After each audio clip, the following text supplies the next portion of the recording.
Hey guys, confession. I used to be a punk and I have been going through some of my old stuff and recently have been very inspired by the way I used to do my makeup. So today I wanted to bring you a little fun tutorial about Sandy circa 2005-2006 and what kind of things I was wearing then. These are insane shorts. Don't worry, I put some studs on them too, on my bleachies.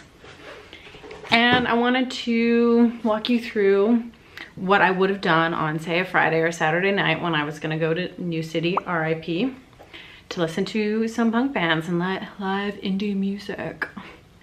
I also even wore my little razor blade, my faux razor blade earrings. I used to be a devotee to a LiveJournal site called Punk Makeup. I don't know if you've heard of it. I don't even know if it still exists. However, I might have to go check now. But I was enamored by all of the makeup artists and women who were just so incredible about doing, you know, crazy makeup. Today, the stuff that they're doing doesn't seem that crazy, but at the time, no one was doing this kind of stuff. This was its own thing, maybe like the drag community and punks, but you just didn't see it everywhere. You had to apply to be part of the community, and I was just way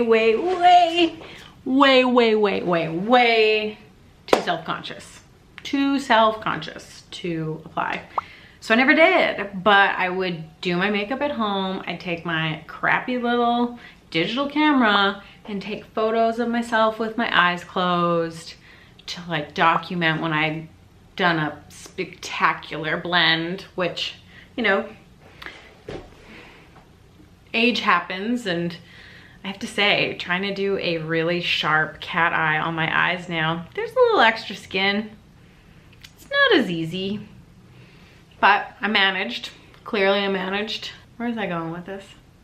Oh, so I took photos of my makeup anyway because I thought I was kind of good at it, but I never applied. I just was a wallflower.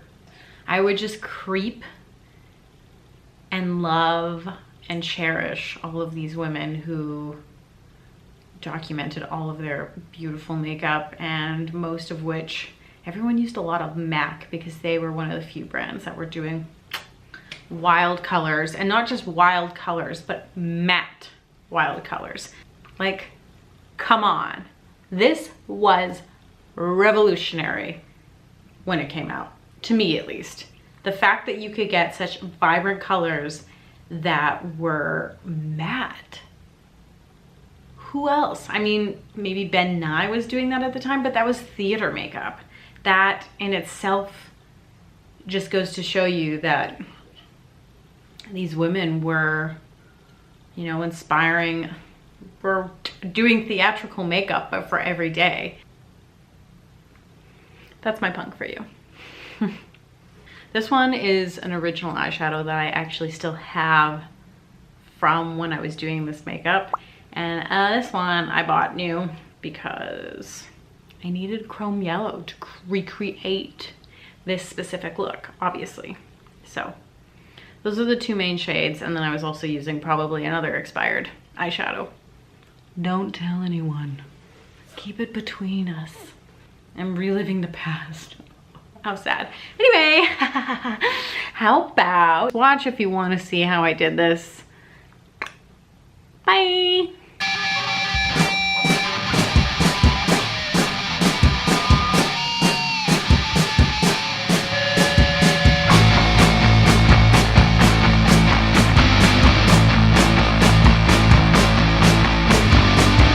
Hi.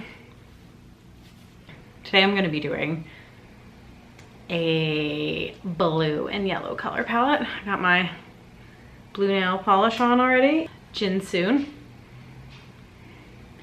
Gorgeous color. Let's get started. Now, gotta use the Smashbox primer. Yes.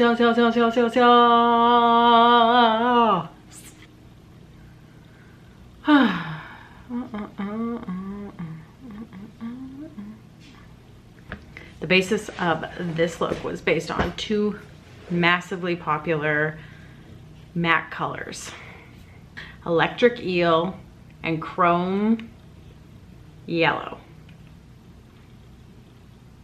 Oh wow, that is very yellow.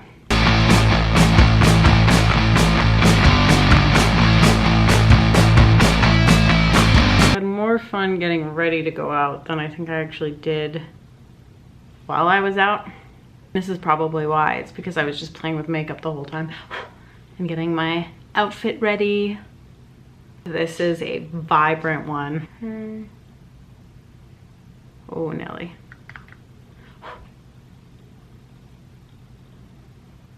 The trick is to get that really straight, rigid line so you can get your cat eye going into it too.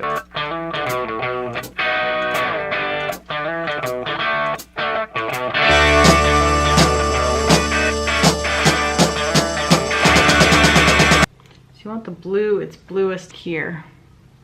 And as sharp as you can get it. There. Back in with the yellow.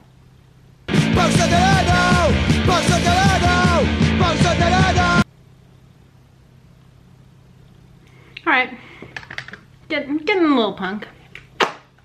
So, again with eyeshadows that I probably kept for way too long.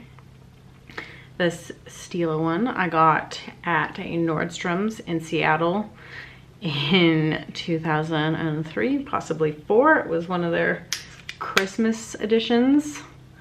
And this white I maintain is like the best white I've ever used in my life. It's called Moonlight. And this is typically what I would have used back in the day when I would have been doing this look. So, climb aboard.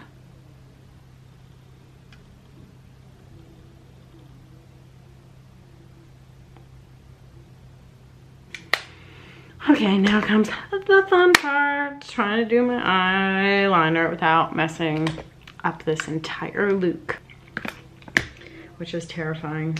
So I think what I need is complete and utter silence.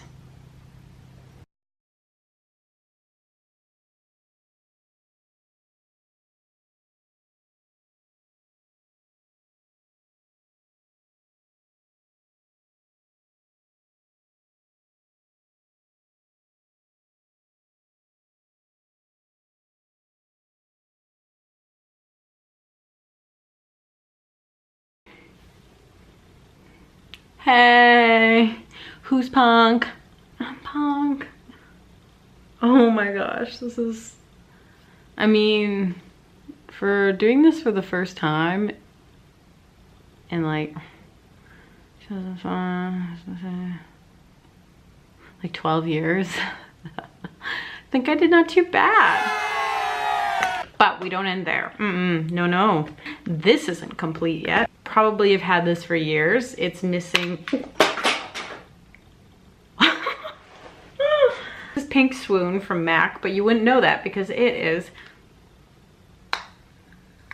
missing its piece of plastic. I don't know where it went. All I know is that I loved Pink Swoon and it was my jam, and I'm gonna put it on now. Oh yeah. I'm gonna skip the highlighter today because that wouldn't have been part of my overall look back then. So we got our Pink Swoon blush, and mascara is definitely on the table. This one I am currently in love with. It is Yves Saint Laurent. Okay, you ready?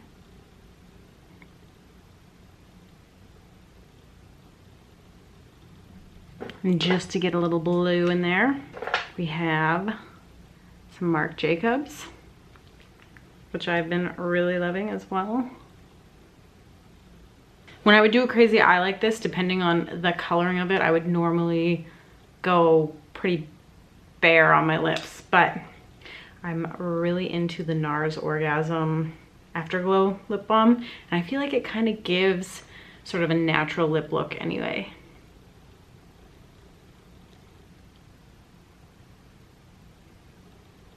But still adds a little something. I mean, this was the final product. I have to say, pretty pleased with myself. Haven't done this look in like what, 12 years-ish, I think.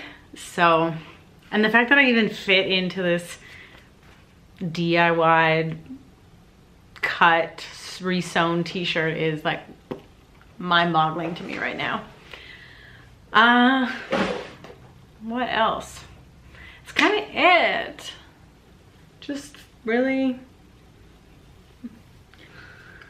yeah. So if you were part of the punk makeup LiveJournal community, oh, I love you. Please tell me all about your time there. I wish I would have had enough courage to apply, but you guys were all such spectacular makeup artists. I just felt like some random girl from Canada who didn't know what she was doing, maybe. Anyway, this is my redemption story. That's Punk Sandy. Dingle dingle.